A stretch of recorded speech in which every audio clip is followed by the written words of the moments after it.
আলোচনা শোনার নিয়তে ঘর থেকে বাহির হয়ে যায়, ওই বান্দা বান্দি আল্লাহর রাস্তায় থাকে, বলেন সুবহানাল্লাহ, যতক্ষণ পর্যন্ত ফিরে না আসে।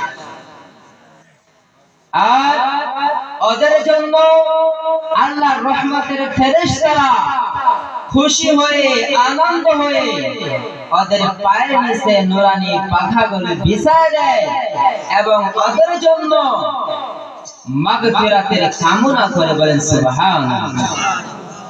হাদিসের শব্দ রয়েছে শুধুমাত্র ফেরেশতারাই নয়, এই বিশাল আসমান এবং জমিনের মাধ্যমে আল্লাহ রাব্বুল আলামিনের যত জীবজন্তু, যত সৃষ্টি রয়েছে, হাত্তাল হাইতান ফি জাওফিল মাই, মহাসাগর সমুদ্রের মাধ্যমে যত মাছ রয়েছে, ওরা ওদের জন্য মাগফিরাতের কামনা করে, বলেন সুবহানাল্লাহ।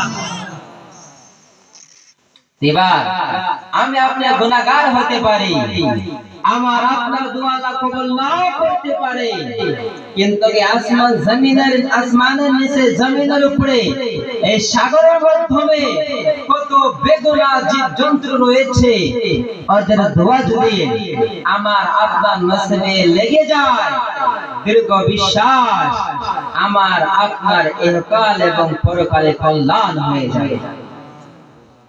এই বিশ্বাস আছে কিনা? আওয়াজ দেবেন, আছে কিনা? অবশ্যই মুসলমানের থাকতেই লাগবে।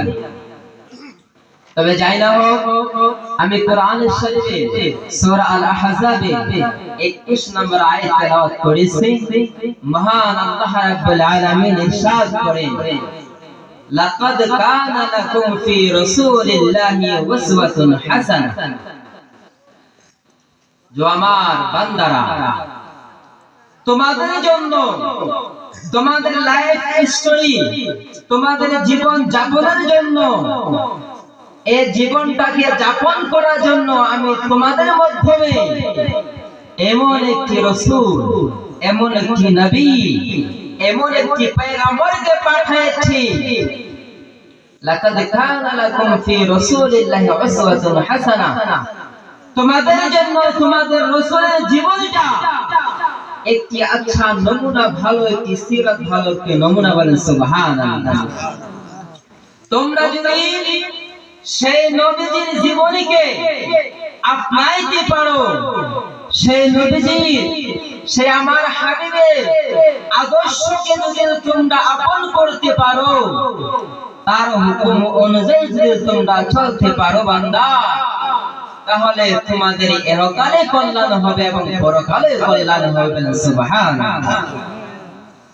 আজকে মুসলমান সর্ব জায়গায় সারা হাসতের মাধ্যমে, খাসারার মাধ্যমে, ক্ষতগ্রস্তের মাধ্যমে, তার মূল কারণ হলো মুসলমান রাসূলের সুরতকে, রাসূলের সিরাতকে, রাসূলের জীবনীকে ভুলিয়ে গিয়েছে।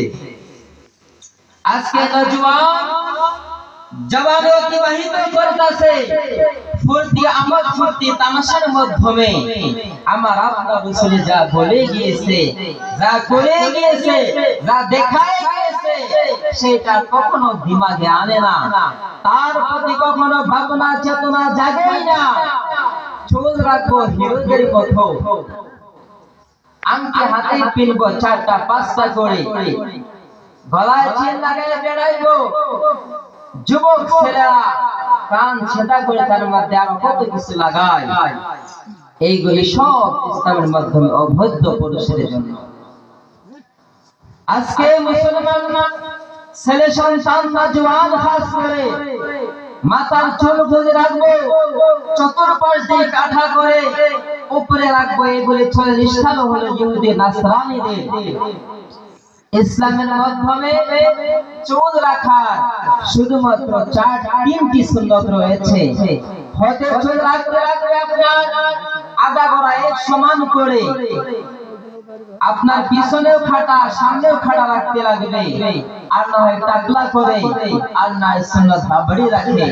আজকে মুসলমান নবীজি যেইগুলি কথা বলে গিয়েছে, যেইভাবে জীবন যাপন করার আদেশ দিয়ে গিয়েছে, সেইগুলি বলার কারণে মুসলমানের মাধ্যমে শান্তি নাই, স্বামী স্ত্রীর মাধ্যমে শান্তি নাই, মাতা পিতার মাধ্যমে শান্তি নাই, ছেলে সন্তান ছোট বাদের মাধ্যমে ঝগড়া ফেতনা ফাসাদ, বড় হয়ে গেলে কথা মানে না। তার কারণ কি জানেন?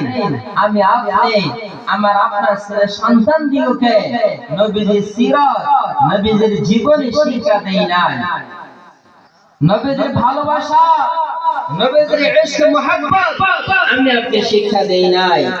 যেই ইশক মুহাব্বত সাহাবা কেরাম আমাকে আপনাকে দিয়ে গিয়েছেন, শিখায় গিয়েছেন, সেই ইশক মুহাব্বতের কথা কোনদিন আমরা ছেলে সন্তানকে শোনাই নাই।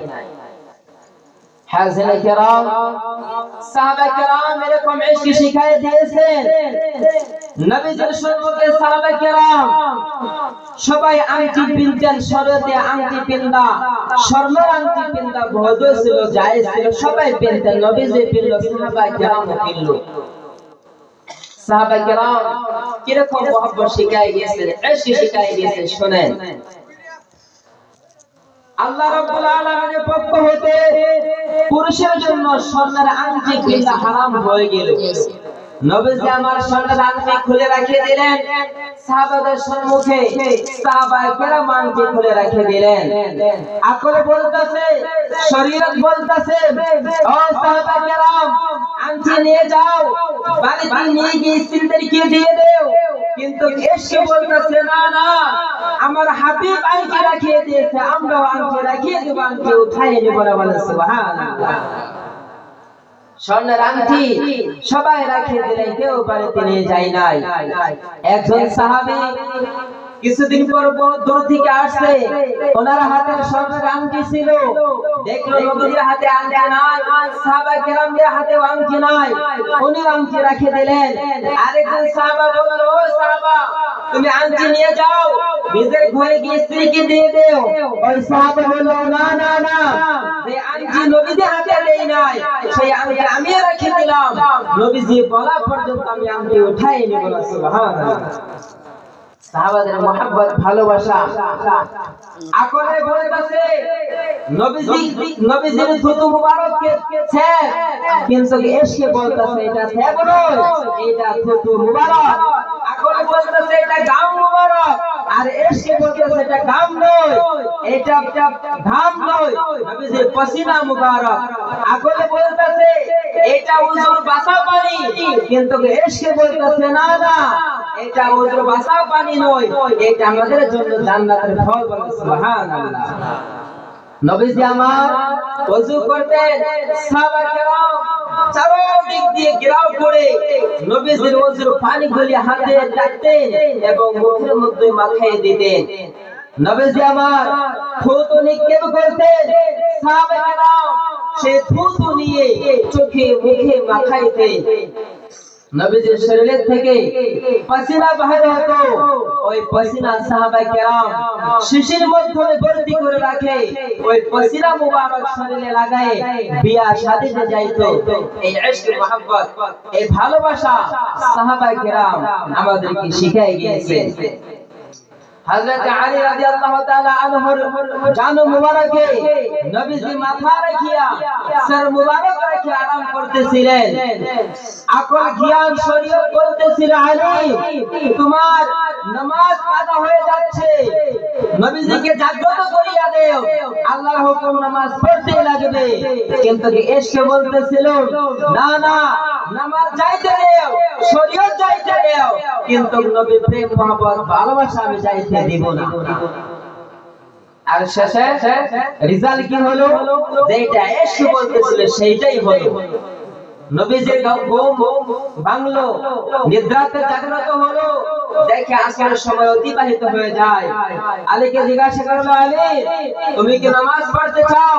বলে, জি হুজুর আমি নামাজ পড়তে চাই, কাজা না আদা? আলী বলল, হুজুর আদা পড়লে বেশি ভালো।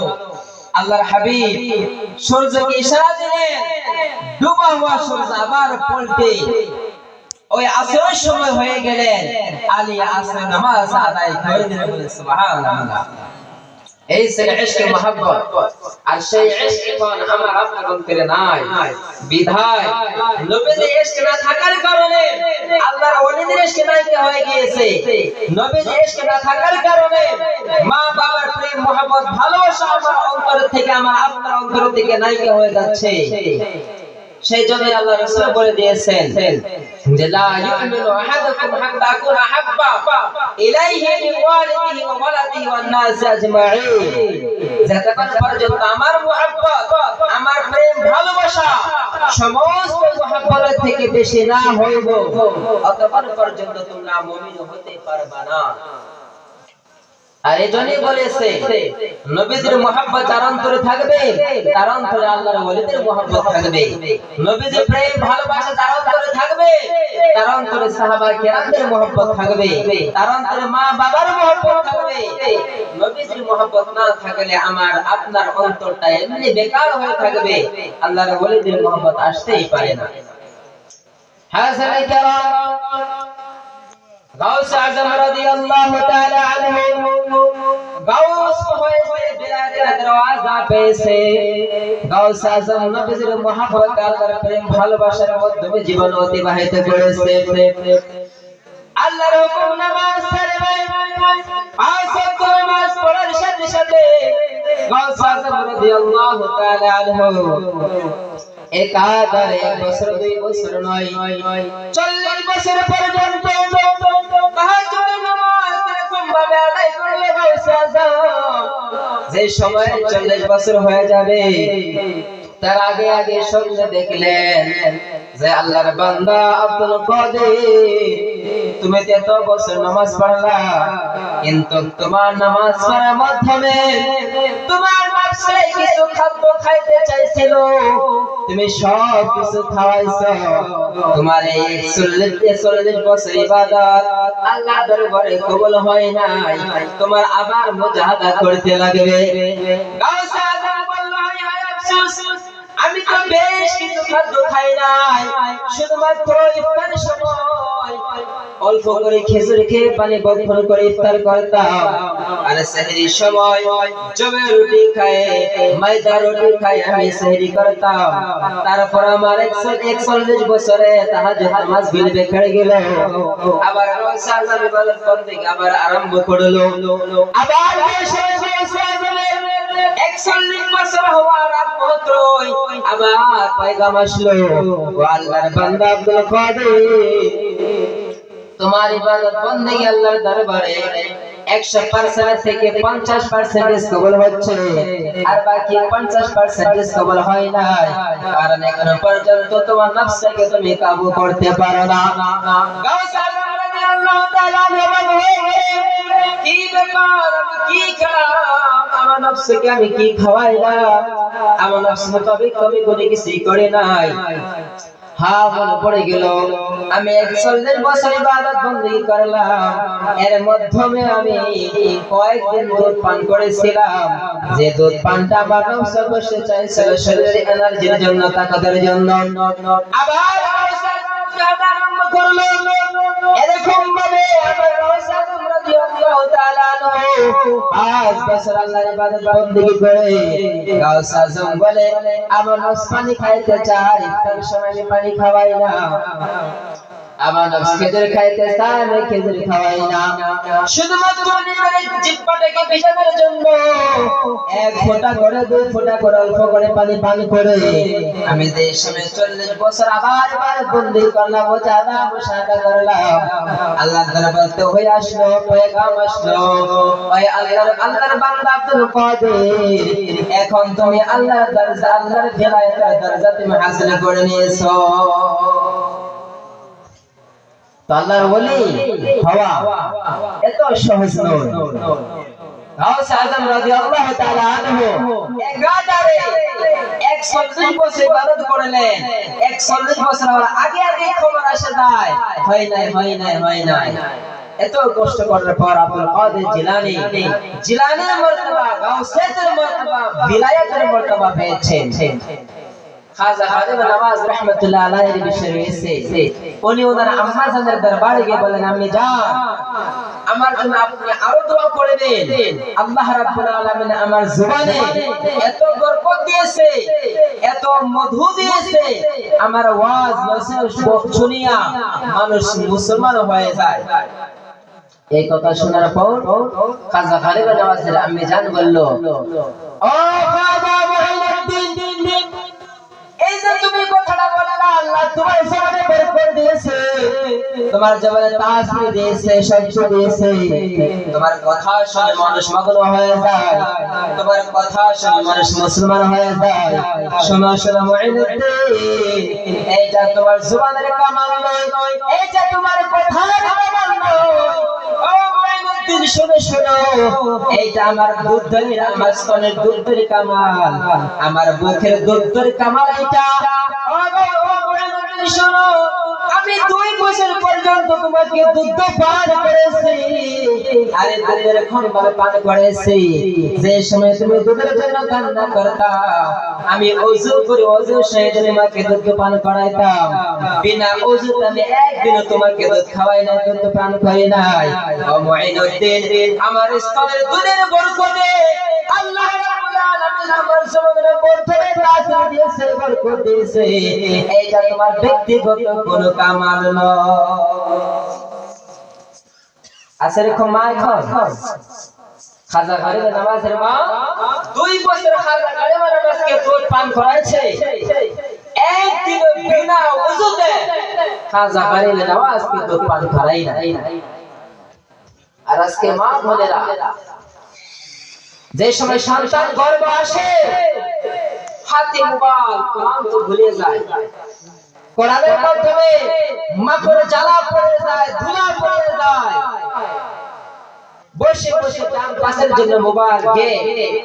আর সন্তান দুনিয়া আসার পরে কান্না করে উপর দিকে চায় থাকে, দৌড়ে দৌড়ে হুজুরের কাছে যায়, হুজুর আমার ছেলে খালি উপর দিকে তাকাতে কান্না করে, কারণটা বুঝতে পারি না, দোয়া তাবিজ দেন।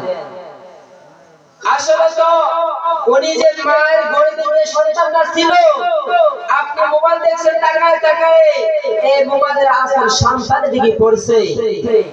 এইটা আজকে থেকে বহুত বছর আগে গাউসে আজম প্রমাণ করে গিয়েছে। কেমন করে আমরা সবাই জানি, গাউসে আজম রাদিয়াল্লাহু তাআলা আনহু দুনিয়ায় আসছিলেন 18 পারার কোরআন মুখস্থ করে, বলেন সুবহানাল্লাহ। এটা কিরকম ভাবে সম্ভব হলো? গাউসে আজম রাদিয়াল্লাহু তাআলা আনহু এই সময় মক্তবে গেলেন কোরআন শরীফ পড়ার জন্য। উস্তাদ হুজুর গাউসে আজমকে বলল, বাবা পড়ো, আউযু বিল্লাহি মিনাশ শাইতানির রাজীম, বিসমিল্লাহির রহমানির রহিম। হুজুর গাউসে আজমকে দাওয়াত তাসলিমের সবক দেন, আউযু বিল্লাহি বিসমিল্লাহ পড়ায়। আর গাউসে আজম আউযু বিল্লাহি বিসমিল্লাহ সূরা ফাতিহা থেকে আরম্ভ করে সূরা বাকারা পড়তে পড়তে 18 পারা কোরআন শরীফ শোনায় দেয়, বলেন সুবহানাল্লাহ। হুজুর দেখে অবাক হয়ে গেল, কিরকম সন্তান এটা, ছোট্ট সন্তান, এখন আমি আউযু বিল্লাহি বিসমিল্লাহ শিখাইলাম, আর এনে 18 পারা মুখস্থ শোনায় দিল। জিজ্ঞাসা করলো, বলো বলো এই শিক্ষা তুমি কোথায় থেকে পেয়েছো? গাউসে আজম বলে, ও হুজুর শুনেন শুনেন, আমার মা 18 পারার হাফেজ ছিল, আমার মায়ের যে সময় গর্ভে আমি আসলাম, সর্বসময় আমার মা আমাকে গর্ভে ধারণ করে কোরআন শরীফ তেলাওয়াত করত, আমি আপনার বাদে আমার গর্ভ থেকে শুনে শুনে কোরআন মুখস্থ করে নিয়েছি।